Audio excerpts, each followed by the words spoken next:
Good morning. I assume people will continue to fill in the room, but we want to get started on time since we are webcasting this, and I suspect we have a few folks outside the room also watching. So good morning to all. My name is Jim Wunderman. I'm the President and CEO of the Bay Area Council. I want to start by thanking SNR Denton for hosting this today, and we really appreciate their support in helping us put this together. A little more on SNR Denton in a bit. I think most of you are familiar with the Bay Area Council, but if not, we're a 66-year young business organization started here at the end of World War II in the Bay Area to figure out the future of this region. We were started by then Governor Earl Warren and business leaders of the day to determine what the future of this place would be like. And I think the folks at that time and following did a pretty good job and created a pretty influential and successful place. And for 66, the first major project of the council was, for example, to build the BART system, which some of you, like me, used to get here today, and projects like that. And we've worked on education systems in the region and other transportation and infrastructure in the region and energy policy and academic institutions and creating regional agencies so that there would be some sensibility to the way the region developed. Obviously, we had some success, and not always in that regard, but overall, we did a pretty good job.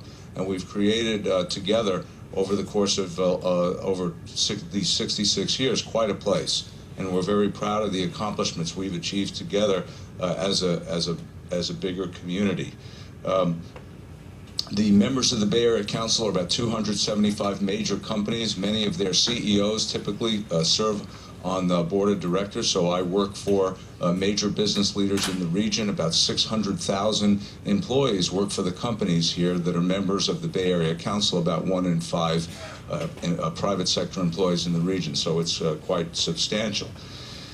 We've succeeded in lots of ways, but we're challenged in many ways here in the region. And one of the things that challenges us, as we all know, is the fiscal instability and insolvency of our state government and our local and county governments, city and county governments, other local agencies, and we probably won't talk today about our federal government, but a subject for another day, but an issue nonetheless.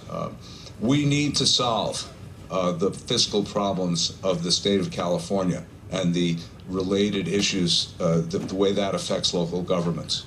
Or we're not going to be the kind of society that the people who started the Bay Area Council and the people who came after and the people in this room envisioned us to be.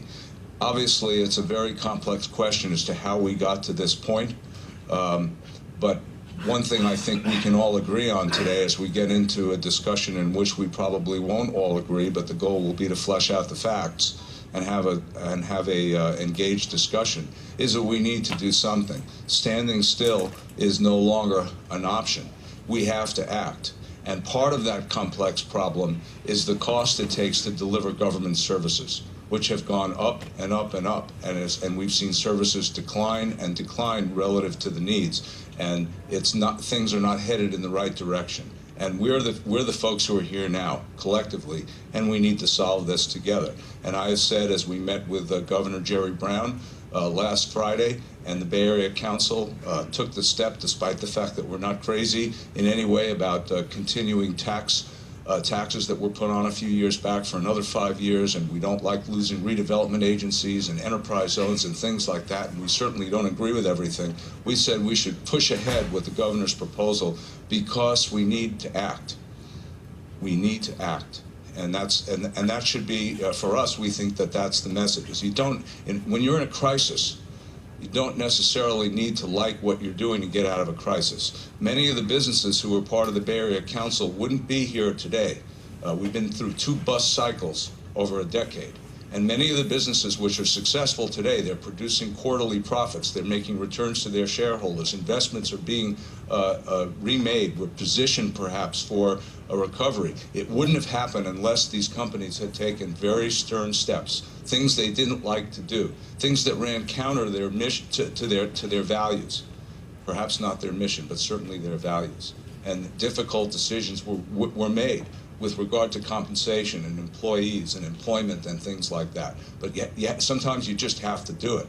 And we're facing those situations in California. It's not certain, and in local government, it's certainly not just about how we compensate employees and and our long-term commitments to those employees through pensions and retirement systems and so forth, and retiree health programs. But that's part of it. The cost is, because the cost of government is largely driven by personnel costs. I know this because I was deputy mayor of the city of San Francisco, where we're holding this meeting today. When Frank Jordan was mayor, I was a senior policy advisor to Dianne Feinstein when she was mayor. I've seen what it takes to run a local government, a city and county like San Francisco, and I know how much the costs and the machinations that go into setting the cost structure are a factor in city budgets and city service delivery. So I've been on both sides of this. I've been in the private sector, the nonprofit sector, and in the public sector, and I can say this: if we're looking to solve this by at the behest of one group against the other, we're not going to solve this. Public employees work for us. They have obligations to us, but we also have obligations to them. And the purpose of this today is not to beat up on labor. It's to have an engaged discussion to see if we can agree that there is a problem and begin to chart the course to what the solutions to that problem look like that provide fairness to taxpayers and fairness and equity to workers as well. We're not going to get there any other way. We've been watching this was planned before what happened in Wisconsin went public, so we thought this was a problem before Wisconsin did, but Wisconsin shed a lot of light on this issue. And you can see how, we don't need to go through what Wisconsin went through and is going through to get to an end game. There's got to be a better way to do it if we can all come together around shared values and a common sense of our future. So this is we have a great panel today. That's about all I'd like to say. I'm not going to get into these complexities because we have folks today who are going to do that for us. The Bay Area Council feels like we're a major stakeholder in this region, certainly, and in this state. We want to stay engaged in the issue as well as other issues because we're looking for solutions. We want to pass on a better place to our kids than the place that we found it, and we're worried that we won't, and this is the time to do something about that. So we'll look forward to a very engaged and frank but gentle, manly, and womanly discussion today. Okay, so those are the rules of engagement. I think we said that sparks would fly, and this is they probably will, because this is an issue that gets down to some pretty important stuff and includes people's livelihoods. So we expect it will be, they may fly, but that doesn't mean we don't leave today with a sense of shared common purpose. So let me introduce today's host of the meeting, Sonia Martin, who's the managing partner of S&R Denton. She practices in S&R Denton's litigation practice, so she knows about sparks flying at times as a litigator. She's litigated numerous consumer class actions involving insurance disputes and claims under California's Business and Professions Code. Sonia also specializes in bad faith and insurance coverage litigation and has tried cases in both the state and federal courts. She has extensive experience advising clients concerning first and third party claim handling issues arising in property, auto, and commercial contexts. In addition, she's successfully handled several matters before the California Court of Appeal, the Ninth Circuit Court of Appeals, and has obtained published decisions in many cases of first impression. In 2009, Sonia was recognized as one of the top 20 under 40 lawyers in California by the Daily Journal and as a future star in California by the Institutional Investors 2010 Benchmark Litigation Survey. With that, the managing partner of S&R Denton, our host, Sonia R. Martin.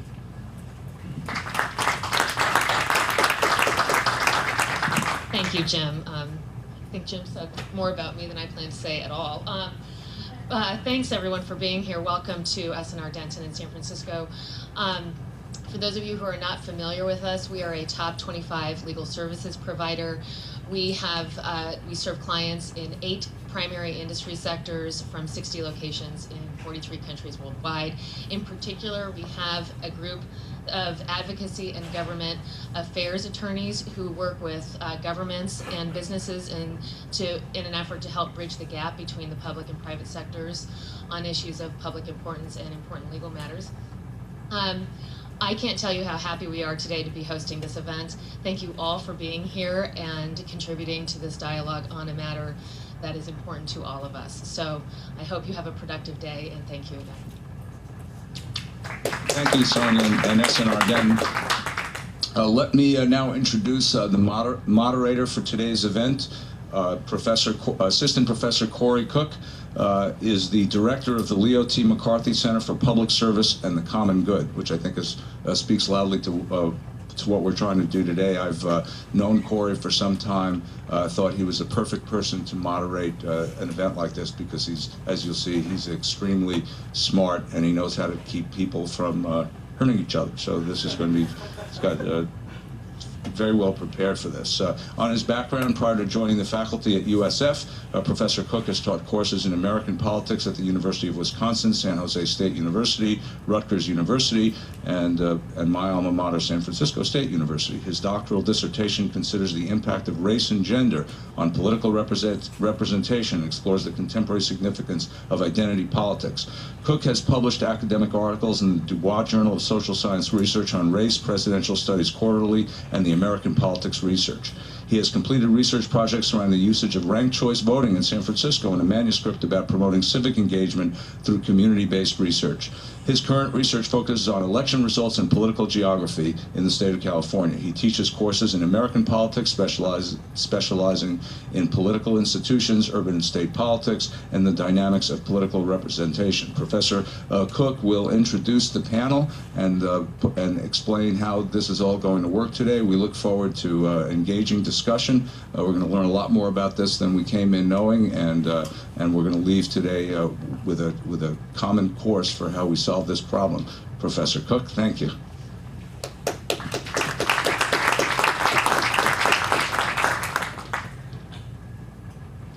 If I might, I'd like to begin by thanking Jim and the Bay Area Council for assembling this impressive group of distinguished panelists to discuss one of the prominent issues facing California, and also for promoting reasoned dialogue across the state on a range of reform issues and trying to encourage public deliberation. It's rare as a Californian to have the opportunity to take some solace that our state government is not as dysfunctional as others. And as a graduate of the University of Wisconsin, it's fun to see some other states having some challenges of their own. But obviously the issues in Wisconsin, Ohio, New Jersey, Indiana, and some other states have raised the importance of reasoned dialogue around issues of importance to the community. So again, thanks to the Bay Area Council for setting this up. Many states, including of course California, face inconceivably dire fiscal climates. Yet unfortunately the amped up rhetoric we see across the country, as well as in California, about an array of issues, including the future of public employee pensions, only serves to obscure those issues rather than get into the details and nuances where we might agree. So instead we've hardened positions and lost opportunities for real problem solving. So my hope today is that our panelists will reach a consensus and that we will share that around the state.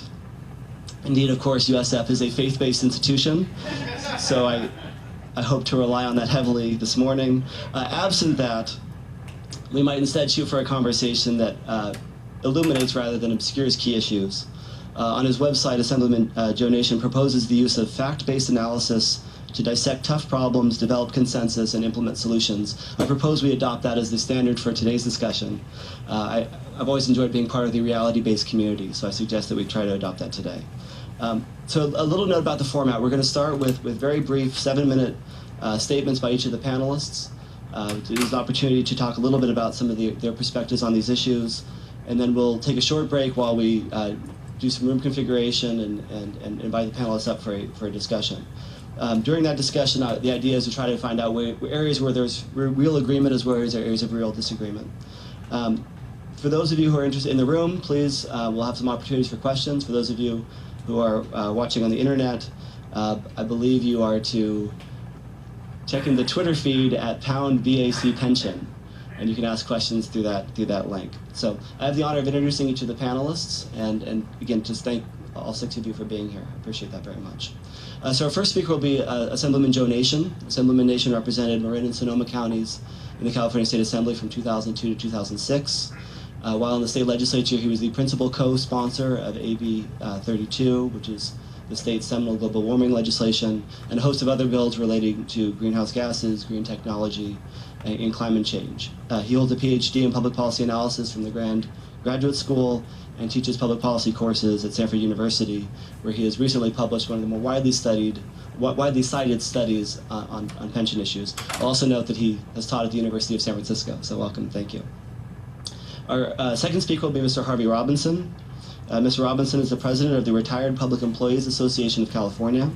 That association was founded in 1958 as an association to protect and enhance retirement benefits of all public employees who receive their pension or health benefits from CalPERS, which I've recently discovered as a former Cal State University system employee, I should be in your association as I vested. So they currently have over 34,000 members and have taken positions on a range of issues in the state legislature, including supporting some of the pension reform proposals that are currently pending in the state legislature. Our third speaker will be Marcia Fritz. Ms. Fritz is the president of the California Foundation for Fiscal Responsibility. That organization was founded by the late Assemblyman Keith Richmond and has proposed a couple of alternatives for pension reform that I know have received quite a bit of attention. She became the foundation's president in 2008 and is a CPA and owner of a company providing financial audit and consulting services to local governments. She was named the 2010 Tax Fighter of the Year by the Howard Jarvis Taxpayer Association. So welcome and thank you. Our fourth panelist is Mr. Dave Lowe. Dave Lowe is the chair of the Californians for Healthcare and Retirement Security, a coalition of public employee and retiree organizations working for retirement security, as well as he's the executive director of the California School Employee Association, the largest classified school employee union in the United States, representing 220,000 school support staff across the state. He chairs the Label Coalition, which includes legislative and political representatives from public employee unions, and is a graduate of the nation's finest public university, the University of California, Berkeley. The fifth on our list is Mr. Jeff Adachi. Mr. Adachi is the public defender of the city and county of San Francisco, the only elected public defender in California. Prior to his election as public defender, he served as a deputy public defender in San Francisco for about 15 years, served in private practice as well. He too is a graduate of the University of California at Berkeley and of Hastings College of the Law. He was the primary backer and spokesperson for Proposition B, which appeared on the San Francisco ballot in the November election, and is supporting a measure which has been called, I'm sure favorably, Son of B, which is to be submitted for signatures, I believe, this month. And last, we're joined by Mayor Bob Foster, the 27th mayor of the city of Long Beach, who was first elected in June of 2006. Mayor Foster served as the president of Southern California Edison and has a long career in both the public and private sectors working on energy issues. He helped develop energy efficiency standards while working as a staffer in the state legislature and on the California Energy Commission. He's proposed a comprehensive reform for pensions in Long Beach, and I would also note as probably the first mayor in California to have cited Homer Simpson in his State of the City address. And Mayor Foster is a graduate of San Jose State University. So I want to start by welcoming and thanking all the panelists. So just I will be waving my arms frantically as we get to the 7-minute mark, and I apologize for that, but I'm trying to stay on course so we can have a dialogue today as well as take some questions. So with that, Assemblyman Nation, thank you.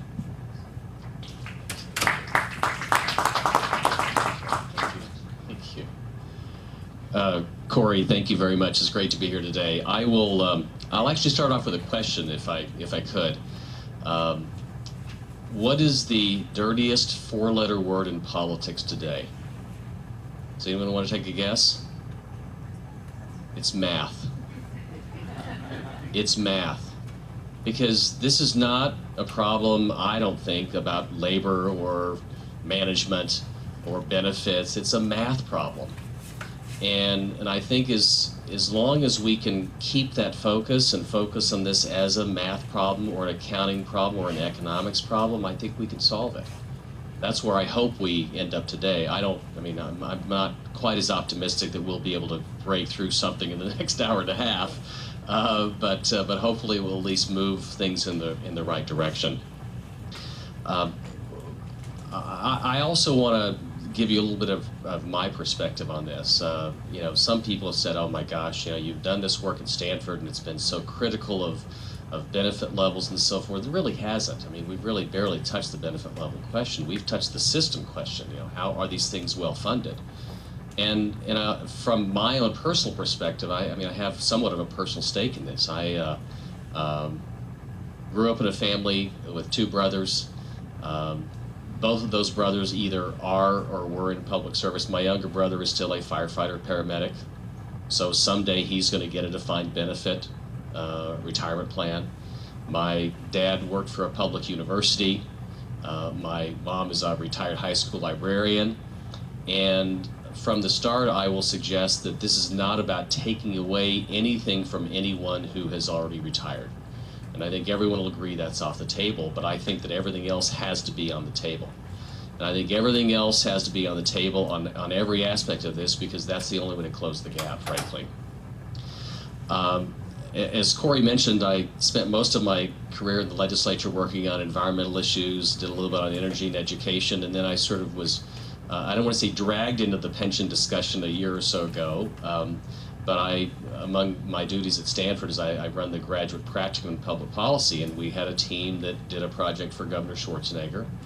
And Schwarzenegger essentially said, look, I can't get a handle on what we really owe, how much we owe people for retirement that we don't have in the bank. And we decided to look at CalPERS, CalSTRS, and the UC system. So we put those three together, had a team of 5 graduate students who worked on this for essentially half-time for about 6 months. And they came out with a report that John Chauvin, who's the director at CEPR, where I'm housed, the Economic Institute, John Chauvin will point out that it is the most widely cited CEPR publication in CEPR's 29-year history. No, I mean, it has gotten, the other day I got a note from our press person saying, you know, here's that dang study again being mentioned in the news. That's great, because we think we helped, we hope we at least helped start the conversation. Let me tell you about the process. Number one, this was something that was done for the governor's office at no charge. We don't charge any clients. It's all done pro bono. We asked the question, you know, what are those liabilities going forward? What are the assets? And at the time, CalPERS, I'll give you an example, CalPERS was saying we're about $55 billion in the red. That was the number that they published. We think, and CalSTRS and UCRS also published the numbers, and they came up to about a figure of about $100 billion or something in that neighborhood. We actually think it was closer, or the students calculated it was closer to about $500 billion. Now, is $500 billion a lot of money? Well, the general fund request this year is 84.2. So $500 billion is a lot of money. And by the way, that's not for, that includes only those state funds, not the local funds like the ones here in San Francisco, San Jose, and so forth. And if you add those in, you get up to a number of about $700 billion. So it's a real problem. So again, hopefully we can start with this issue of the math. The next thing we did was say, well, what can you do to fix it? And when you get down to it, this is really not that complicated an issue. It's really not. I mean, you can either fix this on the benefit side, and to be clear, again, you can't touch benefits for folks who have retired, but I do think you have to ask people who are working today to be at the table and to play part of this in the solution. Now, I know CalPERS will say, well, gee, the average beneficiary in our system only receives $26,000 a year. Well, that $26,000 represents everyone in the system, even someone who worked for 5 years and 1 day. So if you take someone who worked, Dan Bornstein's here, he published this number about a month ago. If you take someone in the CalPERS system, a 30-year career employee, their average benefit when they retire is about $67,000, and 2/3 of those receive Social Security. So you get, for those employees, pretty close to a 6-figure salary when you add in Social Security. So you really, I mean, again, you have to actually have those folks, I think, in the discussion. You've got to talk about reductions in benefits for people who work today, for folks going forward. What they've accrued to date is set in stone, I believe, but going forward, you've got to change it. The second thing you can do, I think, is really, hope that you invest your way out of this. That's probably not the best approach. But that's what some institutions and some organizations have done. I will tell you that I looked recently at Oakland. This is about 2 or 3 years ago. And what did Oakland do to make the books look better? They said, we're going to be really smart next year and we're going to get 11.5%. Now, I mean, you know, even Madoff, well, maybe Madoff did get 11.5%. But it's pretty tough to get 11.5% consistently. And in fact, Bob Foster and I were talking about this earlier. You know, we've both done the math, and it turns out that for CalPERS to get back into a good position, they need to earn about 13% per year for the next 15 years. That's pretty unlikely. So again, there's really no way to invest your way out of this. So there are probably some things you can do to be smarter on investments. There are probably some things you can do on the benefit side as well. And then the last thing I would point to is the issue of governance. I think on the issue of governance, I think we have a system that's completely broken, where you have pension boards that are dominated, with all due respect to my good friend Dave Lowe, that are dominated by public employee unions who want more and more and more. And I'll finish with just a quick story. I took some of my students up to Sacramento not quite a year ago, to testify in favor of a bill. And Lou Correa, who's a good friend of mine, who was at the time chairing the Senate PERS committee, said to me, Joe, you're not going to believe this, but someone was here earlier today, a public employee union rep, asking for an increase in benefits. And someone in his committee said, haven't you seen the Stanford report that says we're in big trouble? And their response was, the market is up today. The market is up today. And so I thought, okay, the reason that people don't want to acknowledge the problem is because then you can't ask for more. And so hopefully we're at a place now, and I met with some labor folks in San Francisco last week, hopefully we're at a point now where everyone's willing to acknowledge the facts, acknowledge the math, and move forward. Appreciate it. Thank you.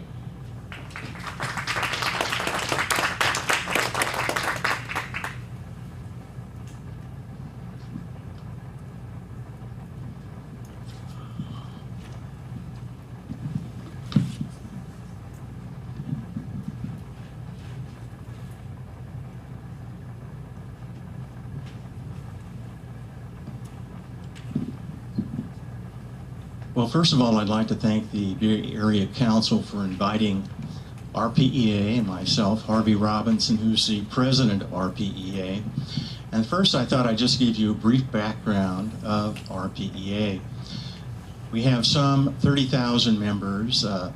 This is out of some 550,000 annuitants from CalPERS. So we represent classified school members, public agency members, as well as state annuitants. We're not a union, we're a nonprofit organization. We act as a liaison between CalPERS and our retirees. So that's a little bit of background regarding what RPEA is.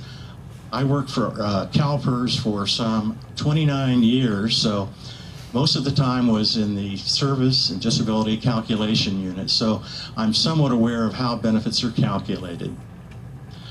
We have a number of, we'll call it stories about our members. I know Joe Nation just indicated that, well, CalPERS really, in looking at the future, we have to really look at the increased costs that are going to be occurring. So I'm representing primarily the personal stories of those that are currently retired. We have a retired assistant clerk, City of Santa Clara. His name is Dorothy McGinnis, worked for 20 years, is currently receiving an annual allowance of some $12,000. So granted, I think the real crisis in the future, we're going to have to look at the increased compensation of each of our active employees and how that is going to impact the unfunded liability. So I recognize that particular issue. One point I'd like to make is that public employees are not to blame for the Californians' financial crisis. We might be the result in terms of resolving a problem. So we weren't responsible for the economic meltdown, the subprime mortgage crisis, any corporate abuses. But granted, we do have ourselves a definite challenge in terms of a revenue stream, be it to the state or to the individual public entity.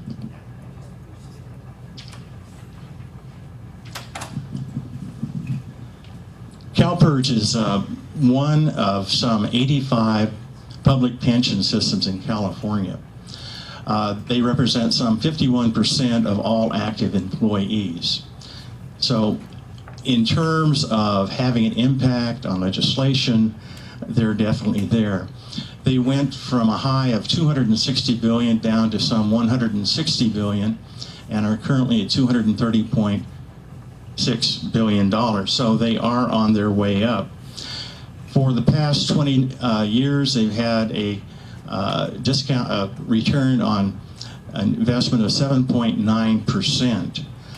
Next week, they're going to be voting on whether to lower their discount rate from 7.75 down to 7.75 down to 7.5, and RPEA will be opposed to that particular vote. Tony Oliveira, who's still a board member and currently president of CSAC, indicated that if we were to go to 7.25%, public agencies would not be in a position to continue to make employer contributions. We believe in retirement security for all, not only for public employees, but also private employees. So we're really talking about a continuation of a defined benefit plan. The Little Hoover Commission, as I'm sure aware, made a number of suggestions in terms of going forward with a hybrid plan, with going forward with prohibiting pension contribution, employer holidays, pension spiking. We, in fact, helped sponsor bills on pension spiking. Last session, the governor vetoed both bills, saying they didn't go far enough.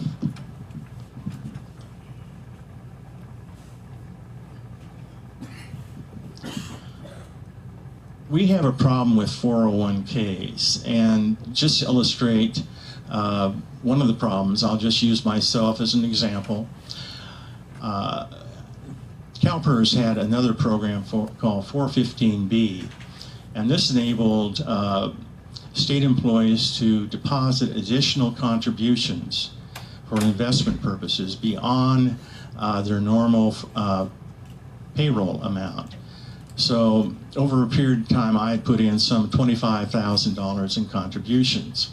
This had gone up to some $64,000 at one point in time. However, when I retired in 2001, due to the dot-com bubble, this had gone down again to about $25,000. So that was a guaranteed amount. It just shows what can happen if you have to make a decision at a certain point in time, such as retiring. Also like to make a point that looking at who receives a retirement allowance, currently from a CalPERS allowance, 64% comes from investment income. The balance is distributed between employees and employers. So throughout their career, employees do make contributions to their retirement plan. And this is just an indication of the impact retirees can have on our state economy. So $35 billion is pumped into our state economy by pension investments. And these are 2006 statistics from a study CalPERS commissioned through Sac State. So for every $2 we put back into the economy, that is for every $1 we receive. So overall, we generate an economic impact of some $25 billion for the state in 2006. And from this activity, we created more than 174,000 jobs. So retirees do have an impact on this. So what I'd like to do is go to the last slide, and what I'm going to say is We're headed to a place where government employees will be the only people in society who have these sorts of retirement benefits, and this is troubling, and we agree. Again, we support retirement benefits for all. Thank you.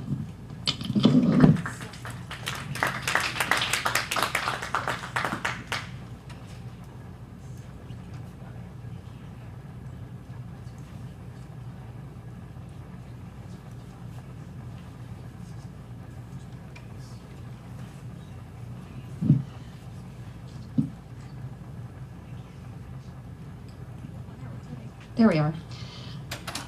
I'm Marcia Fritz, the president of California Foundation for Fiscal Responsibility, and I really want to thank the Bay Area Council and SNR Denton for inviting me. I really appreciate it. I don't get out much. I want to tell you a little bit about CFFR. We had too much on our plate, and so last year, late in the year, we decided to split into two groups, into two organizations. We now have a 501c3, which is CFFR, and I'm the president of the 501c3. And then we also have a political advocacy organization called California Pension Reform, and that is headed by Dan Pellissier, who was former Assembly and the late Assemblyman Keith Richmond's chief of staff, who also was Governor Schwarzenegger's pension advisor on his cabinet when he was governor. So I'm in charge of the 501c3, and our mission is to engage taxpayers, stakeholders, and experts in the search of a solution. We're solution-oriented.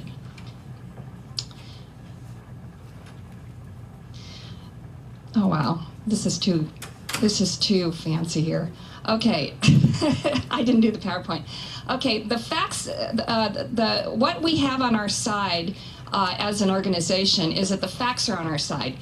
There's no question that we have a crisis everywhere we turn. I'm a CPA. I know my math, and it's very easy for me to handle the lies that are out there or the misunderstandings that are thrown at us. I'm very comfortable handling it. The public is on our side.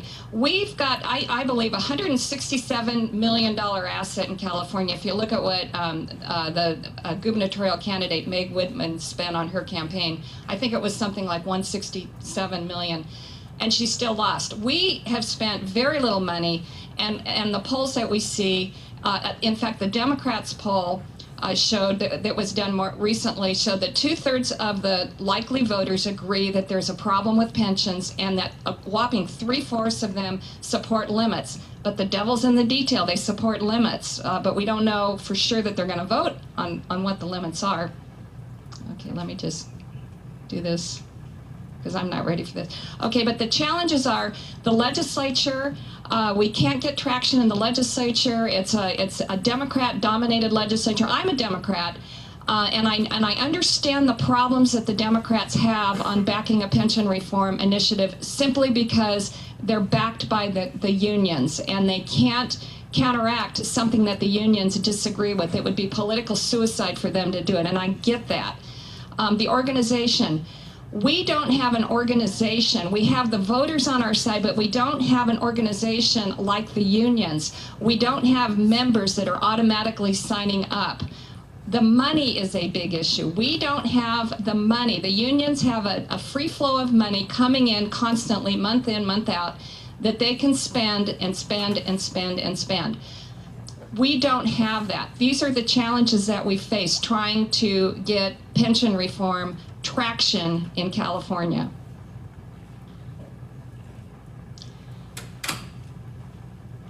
So our mission as a 501c3 is once we formed a 501c3, all of a sudden people are interested in giving us money for certain things. We got a very large grant from an out-of-state foundation to actually do some research, and we're in the process of spending their money doing research. And the things that they wanted is to develop a solution that can be modeled in the rest of the United States. So what we're doing, and I know we've contacted Jeff Adachi, and I know we've talked to Chuck Reed in San Jose. I've met with some legislatures. By the way, there's 4 different legislative reform proposals floating around the Capitol right now. And we've got 3 local reform initiatives being discussed in San Jose, San Francisco, and San Diego. So what we're doing right now is getting all these pension reform proposals, and we're analyzing them. And by May, we're going to have a proposal, we're going to have an analysis of these proposals that will make available to the public for whomever.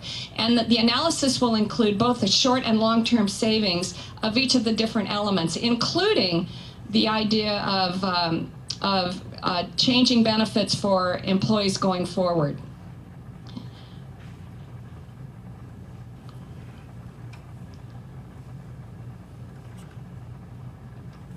So what we're going to have when we're done with our design, we've got funding for the research.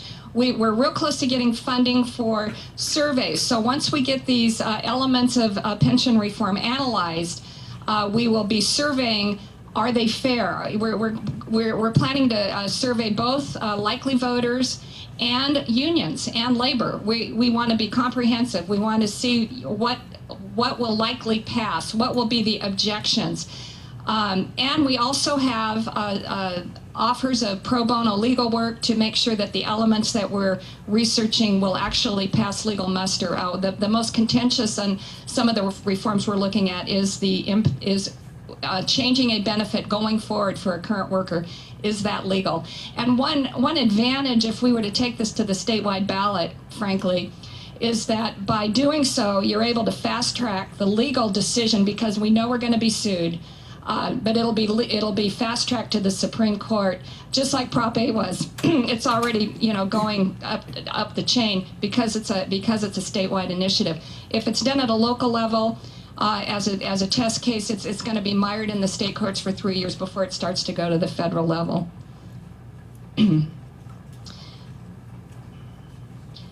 But what we don't have funding for, and this is my plea to you. We don't have funding for our communications effort, which is really, really critical. I'm spending all my time right now on pension reform for zero money. I get a little bit for my expenses, but that's it. We have another person on our board, Jack Dean, who manages our pension tsunami. It's his website, pensionstsunami.com.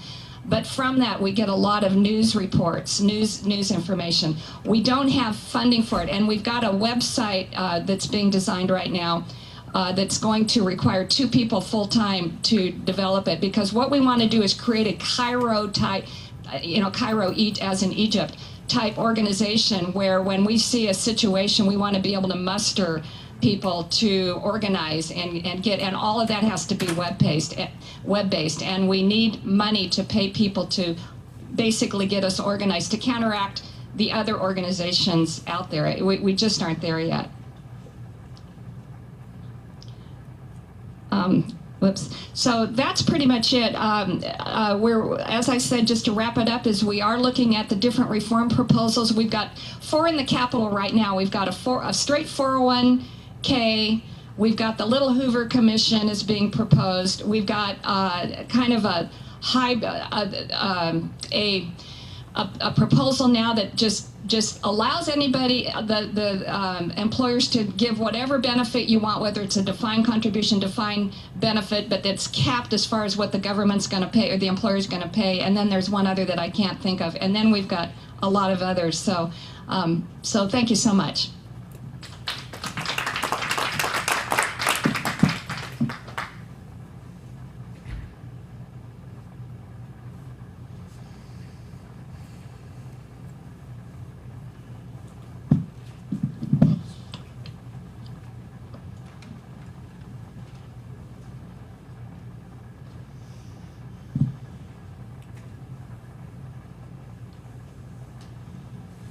So my name is Dave Lowe. I'm with the California School Employees Association. Our union represents the classified school employees in California's K-14 public schools. Our members are school secretaries, custodians, bus drivers, cafeteria workers, instructional aides and paraeducators, and other support staff. About 80% of our members are women. About half of them work part-time. Most of our part-timers work anywhere from less than 4 hours to about 6 hours a day. If you're a school employee and you work less than 4 hours a day, generally you don't get health benefits at all. You're ineligible for CalPERS retirement benefits, so you don't get pension or health care. And if you work 4 hours a day, you have to work 20 years to get 10 years of service credit towards your retirement. So at a 2% formula, if you work 20 years, 10 times 2 is 20%. So you retire on 20% of your total salary after 20 years of work if you're a 4-hour employee. So our part-time employees also generally that work more than 4 hours a day get prorated health benefits. If you work 6 hours, you might get 3/4 of your health benefits paid. And you know, in essence, many of our members are almost the working poor. We have members that work in 3- and 4-hour paraeducator positions that at the end of the month sign their paycheck over to their employer, to the school district, reach into their purse, write a check for the balance just to get their health benefits. We have about 212,000 members, down from about 230,000 a few years back. We've lost 18,000 members to layoff. Of the 212,000 members we represent today, over 170,000 are currently taking furlough days of 5, 10, or 15 days a year. The average CalPERS pension benefit for a classified school employee is $1,193 a month after the average of 16.8 years of service. So hardly a rich pension. The vast majority of our members receive no health care in retirement. When they retire, they're on their own. So when we hear the critics talk about our greedy, selfish, overpaid public employees retiring with gold-plated pensions and lifetime health care, they're not talking about my members. It tends to rub us the wrong way. This kind of inflammatory demonization of public employees doesn't really do anything to further this debate. It relies on selective use of data, exaggeration and distortion of facts, and focusing in on a very, very small number of public employees to try to paint all of us with the same brush. We don't think that that's a healthy discussion, and we would hope that we can change that debate, maybe even starting here. So,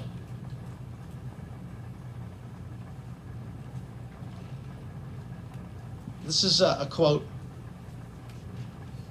Was it a quote? This was a quote from Governor Arnold Schwarzenegger regarding the SB 400 benefits. When he asked that they roll the back benefits, he said, "All I'm asking is for them to reform and roll it back, and we'll be home free." These comments come as the governor was expected to introduce his plan, and he claimed that it would save $93 billion a year by the year 2040, just to roll back the SB 400 benefits. So what happened? He won. State employees came to the bargaining table, negotiated agreements. They rolled back the SB 400 retirement benefits to the 1999 levels for all new employees. They rolled back the highest compensation, single-year compensation, to 3 years. This was not a benefit was an SB 400. This was a benefit that was signed by Governor George Deukmejian in 1990.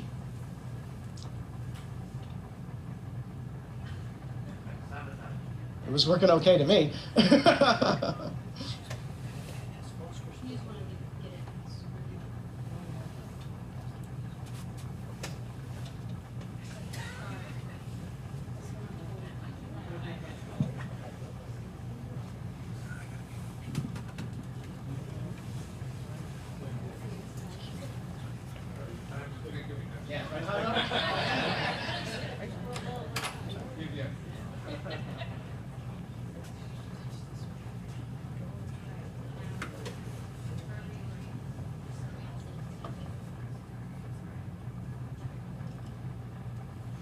So, as I was saying, the state employees also rolled back their basis for compensation, which was in a bill that was signed by Governor Deukmejian in 1990, and they increased their contributions from 5% to 10%, which is a doubling, a 100% increase in the contributions for state employees. Now, the agreements that were reached in collective bargaining to roll these benefits back were ratified by the legislature, and there were 6 bargaining units that did not reach this agreement. The legislature then, without collective bargaining, unilaterally rolled back the pension benefits, the first two there, for the remaining 6 bargaining units that did not reach collective bargaining agreements. It's not something that we were very pleased about in the labor community. But I just want to remind people what happened last year. The leadership in the legislature brought this proposal to the floor. It failed passage because the Republicans refused to vote for it. They said, no, we're not going to roll this back without collective bargaining for the California Correctional Peace Officers Association. So the Democrats gutted the bill, moved it into a special session bill, which requires only a majority vote, and put up only Democratic votes to roll the benefits back unilaterally for the 6 remaining bargaining units. So, this assertion that the Democrats are the problem, it runs a little contrary to the facts of last year when the Republicans refused to vote for the rollback, and the Democrats actually, over our objection, rolled the benefits back for the 6 bargaining units.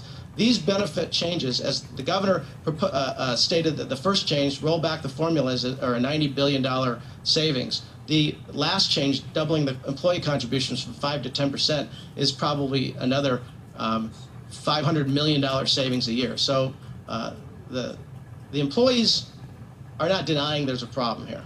We want to have our heads in the sand. We are coming to the bargaining table, and we are trying to be part of the solution, despite the fact, as Harvey said, we didn't cause the problem. The numerator dropped on us. The amount that is being paid towards pensions hasn't changed all that much over the years. California pays less as a percentage of payroll for pensions today than it did in 1980 when Governor Jerry Brown was last governor. Here's the chart. If you look at this chart, you can see that in 1980, my members are in this column. In 1980, the state was paying 13.119% for school employee pensions. Today, they're paying 9.7%. That's over about 3% less today as a percentage of payroll than they did in 1980. And if you look in these years here, 1990, 2000, 2001, 2002, the state paid 0. They took a pension holiday and stopped paying into the system. My members have paid 7% for their pensions every single year. And if you average out the state's numbers all the way through this period, and my members, they both come out to 7%. We've paid basically 50-50 over the years. So, if it is a math problem, then I would assert that the math argues that there's not a huge crisis here, because the state's actually paying less today. Another math issue, former Assemblyman Nation cites the Stanford study, arguing for a 4.14% assumed return rate. The Fitch rating agency says that a 7% return assumption is considered reasonable.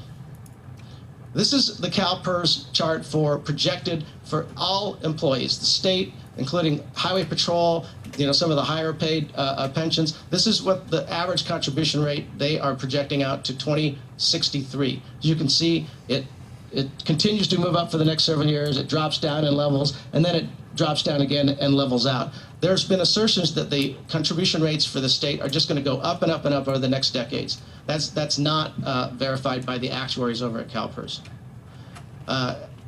Treasurer Bill Lockyer has stated that over the past 21 years, the portfolio has generated 8.6%, and in 15 of those years, it beat the 7.75% current assumed rate.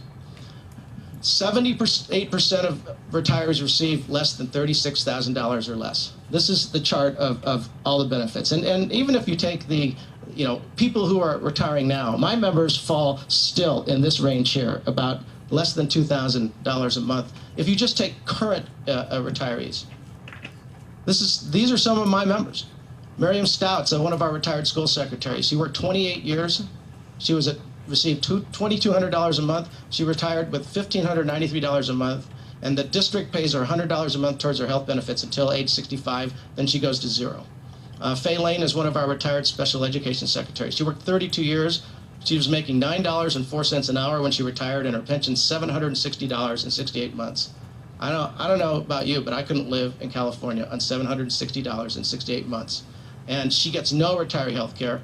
Still, she's a very active member of her community. She ran for and was elected to a school board recently. She's still giving back to the kids, just like she did when she was working. This is a quote from the Wall Street Journal.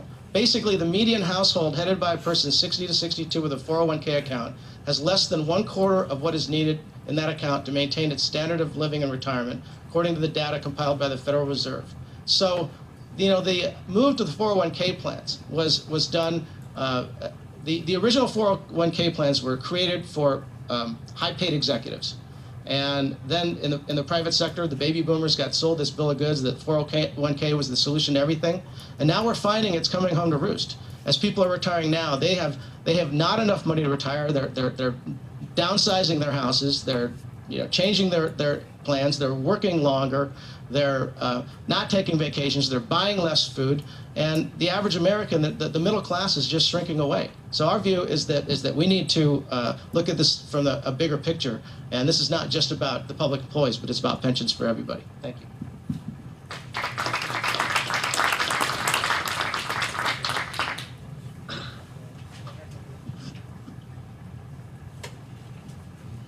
So what is a public defender doing here talking about pension reform? I actually went to law school, so I didn't have to deal with math. Let me tell you, I wonder about that question myself.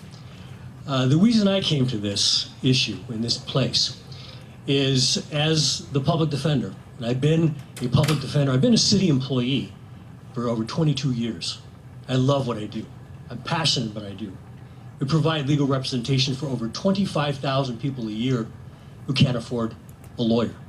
And the only place that I can do this job is as a public servant.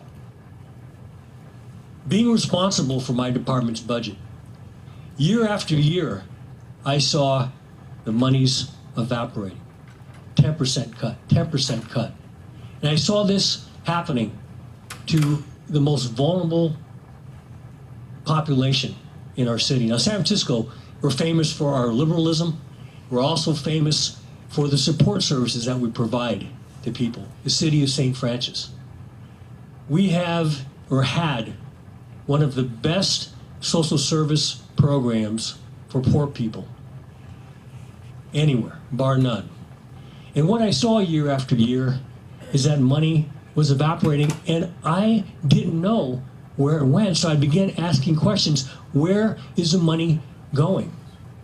And one of the places that I saw the money going was pensions and benefits for city employees.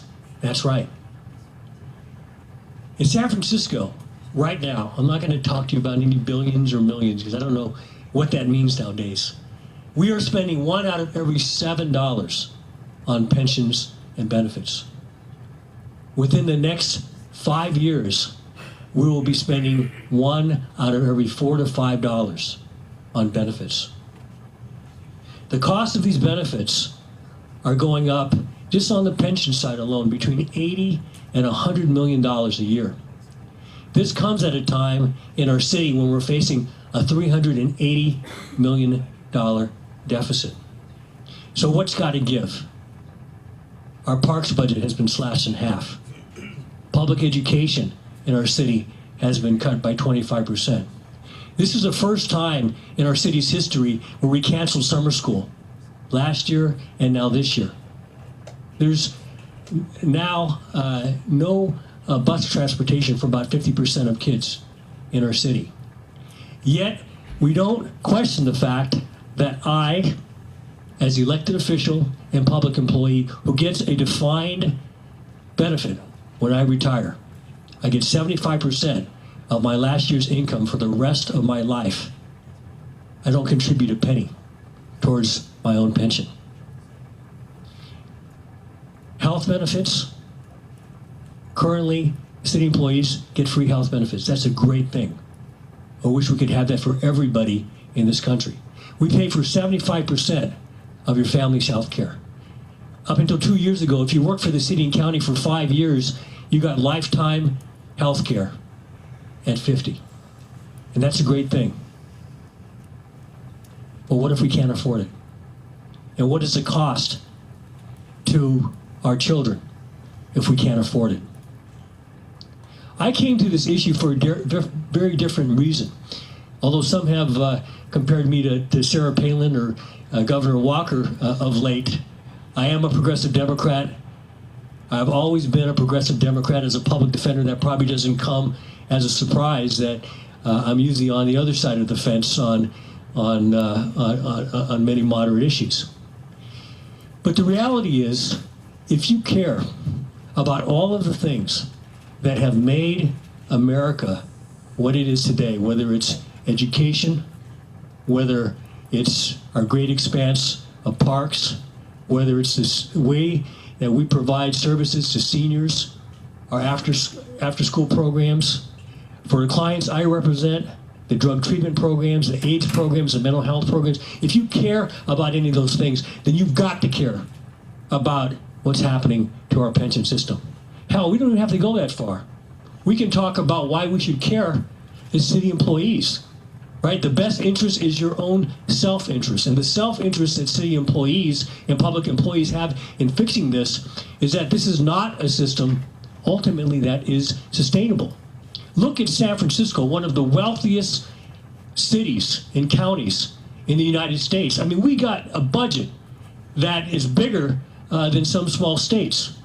Yet, we have, as I speak today, $4.3 billion in unfunded health care liability. What does that big word mean? It means that we have promised health care for city employees, for 28,000 retirees, for 56,000 dependents, for 26,000 current city employees that we can't pay for, that we don't have the money for. Guess how much money we have saved up for that? $9 million.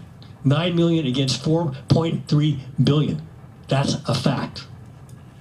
As I said, our pension benefits are,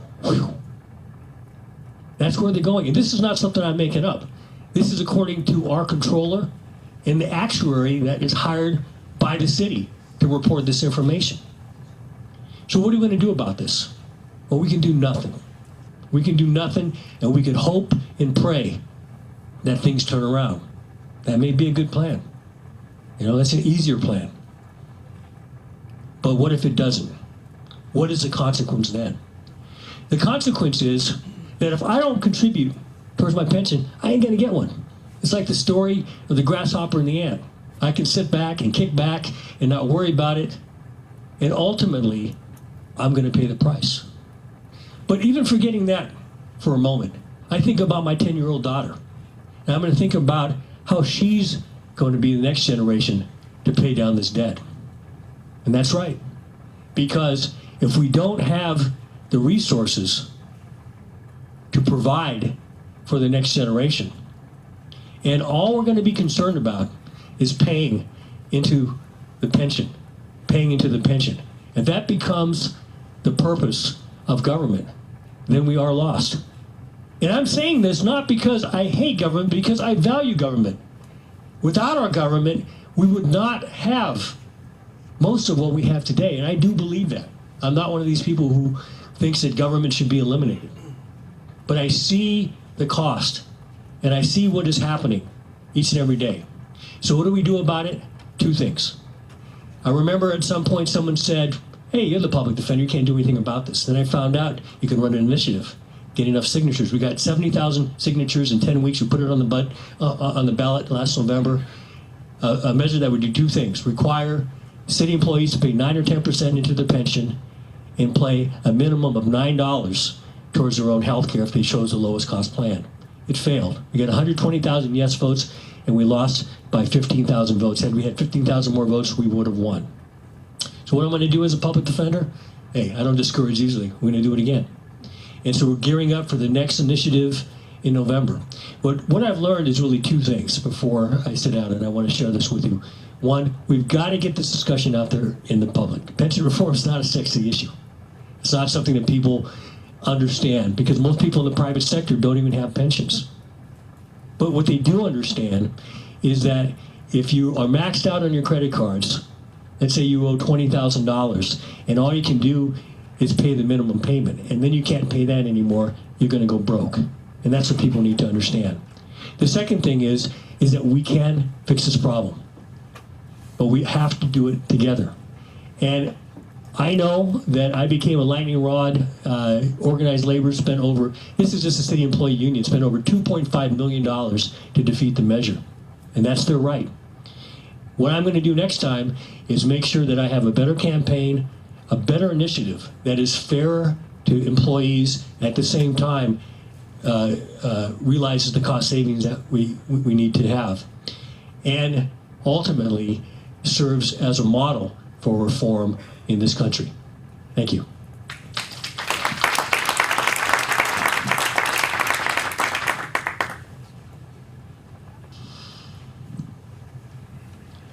Well, thank you. I'm Bob Foster. I'm the mayor of Long Beach. And there is no doubt that there is a problem out there. But after hearing all the previous speakers, particularly Joe Nation, I just checked my BlackBerry. The market's up. Thank you all for being here. Feels so much better. You know, this is a difficult issue. I disagree with Mr. Adachi. I think this is a sexy issue, which may be more of a comment on me than anything. I come to this from the private sector, and we dealt with pension reform and healthcare reform at Southern California Edison when I was there. In the interest of full disclosure, I'm also a Democrat, been a lifelong Democrat, used to be in a union. I used to install floor covering, card carrying union member. And I employ a lot of things in our city that help provide jobs, a training ground for people, young people in our city for future employment, particularly project labor agreements. What troubles me about this issue is that it often gets into a debate between, against public employees and in favor of something else. The truth is, it doesn't matter. There's nobody to blame here. There's lots of blame to go around. It doesn't matter. We're in a situation right now that has to be changed. The math is what the math is. It's not sustainable. I believe in sustainable systems. I come from a city that is the largest city in the PERS system. Lucky us. And the problem with that is that we have so little control over all the variables that you just heard. Our unfunded liability by our actuarial came in the other day at $1.3 billion just on our pension system. It clearly isn't, we're on an unsustainable path. If we continue on the path we're on, we're going to have to probably double the portion of our budget that goes to pensions, which is already about 20%. And I do agree with Mr. Adachi earlier. The things that I care about infrastructure. We have our own health department. I care about funding that health department for people who need it. I care about our recreation department, which is second to none, I think, in this state, maybe even this country. We have a great police force, a great firefighting force, but all the things are at risk. We are in the process of furloughs and layoffs. We're likely to lay off 500 people this year. That's what the target number is, because then the largest driver is our pension costs. Not the only driver, but the largest driver is our pension costs. To give you a flavor of what we're facing, right now, and 85%, or even a little in excess of 85% of our budget is personnel costs. Right now, for a public safety person, fire or police, we have to put aside for every dollar in salary, 28 cents for pension. Of that 28 cents, firefighters and police officers pay 2 cents. In 3 years, that 28 cents will go to 45. And beyond that, it'll climb up. It could easily get to the 60 to 65 or 70 cent level. And if we only fund police and fire, I think by 2022 or 2023, that's all we'll have in the city of Long Beach, to get to your point. Unacceptable, clearly not acceptable for us. When you look at the cost drivers, that's one thing I'm skilled at. I look at what drives costs. We have a system, think about this, you wonder why this system is in trouble. It's now an inverted pyramid. We have for every 18 people that are retiring in PERS, 10 are coming in. So more are leaving than coming in. The salaries are much higher. You can read the Hoover report. Salaries grew in a decade by over 50%. Benefits have increased. Our city was one of those in 2001 that increased the pension benefit on the belief that we would never have to make another contribution because investments were so lucrative. Moved it from 2.4% for miscellaneous employees to 2.7. Moved it from public safety from 2.5 to 3. The relative ages now, public safety, 50 years old, you retire. And for miscellaneous, it's 55. Highest year of your salary. And if you think that doesn't make a difference, it does. There's a little game that goes on where we don't just figure pensions on salary. We also figure pensions on a whole bunch of other stuff, including something called skill pays. And to tell you how out of whack that can get, firefighter and lawman, this has been on over the years, by the way, and it's not firefighters' fault. It's not the police fault. It's public policymakers' fault. We didn't think this through. Didn't think long term. Didn't think of the consequences. It's odd that that Mr. Adachi here said his 10-year-old daughter. That's exactly who I view as my constituent, is a 10-year-old child. And the last thing I'm going to do is impose a huge debt on that person, particularly for something they receive almost no benefit. It's one thing to obligate people for infrastructure. It's quite another to obligate them for this. And I've said this before, not quoting Homer Simpson, my State of the City, not on this one, but it is immoral to do that. It's immoral to impose those debts on someone of that age, and they receive no benefit. So I looked at this and said, how do I change this in the city of Long Beach? And it's a simple, things have to change. All these variables have to change, and you got two problems. You have a short-term resource problem. What can you do in the short term to be able to reduce the burden on the city treasury from these costs? And how do you reduce the curve in the long term? How do you bring it down, that liability, out in the future? So moving the ages back, which reflects how much longer people are living, to certainly to 60 years old for miscellaneous employees and 55 for public safety. There's a second tier, having the formula go from 3 to 2 for public safety and from 2.7 to 2 for miscellaneous. Pretty simple things. Those things have long-term consequences. We won't see the effect immediately. Going to the average of 3 years instead of 1 year. And to show you again, I brought the firefighter example. We have something called skill pays that are all PERSable. Right now, I would have thought this is like if you get a dive certificate or an EMT or what have you. I would have thought there were 7 or 8 of these things. I happened to ask the question, well, how many are there? 43. 43 skill pays, PERSable. Now, there's some that are mutually exclusive, so you can't get all 43. You probably can get about 35. And the truth is that I looked at this. There are firefighters in Long Beach that receive almost 40% of their pay and skill. So it's beyond salary. And those skills may be needed. They may be things that are very needed for the city. And they do a great job, but we're beyond the point where we could sustain this. So the long term has to change with the things I just mentioned, but the short term has to change as well. So what I proposed was a very benign way of having employees pay more of their pension costs, which is to take the contracted raises that we're obligated to the next 3 years and apply them to their share of their pension costs. Public safety can pay 9% under PERS of their costs.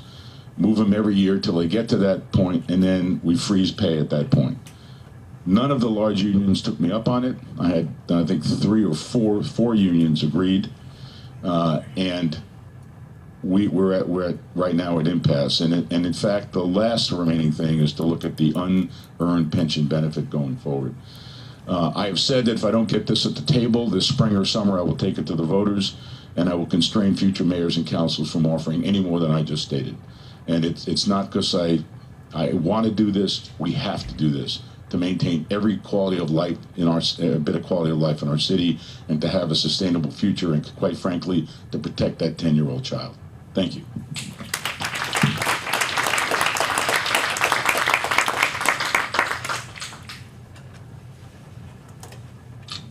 Thank you. We're going to take a short break. We're going to reconfigure some seats up here so you can take a few minutes to get something to drink, use the restroom, and we'll reconvene in just a few minutes. Thank you.